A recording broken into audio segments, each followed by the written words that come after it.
Ja tässä ollaan APP:n parkkipaikalla Vaasassa keskitasanteella.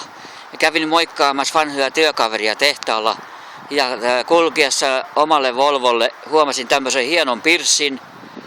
Dodge on tämä auton merkki, matala hieno, onkohan 60-luvun autoa. Ja katsellaan tänne malli mikä tässä on vielä. Ja se löytyy täältä edestä.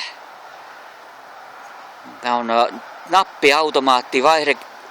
Tuossa ohjauspylvässä ei ole vaihteenvalitsinta, automaattivaihteen valitsinta, vaan jossain tuolla napistossa sitten tuo vaihteet vaihdellaan ja laitetaan päälle. Custom Royal on malli. Tämä on harvinaisen oloinen pirssi. Mä en ole muistaakseni ikinä nähnyt tällaista. Otetaan täältä keulasta vielä kuvaa. Tämä on komia auto ja hienosti laitettu ja maalattu. Että todella namupala, matala, pitkä laiva ja siivet ja kaikki. Ja tämmöstä täältä Rompan parkkipaikalta, eli APP:n videoblogi tällä kertaa automaailmasta. Hei vaan!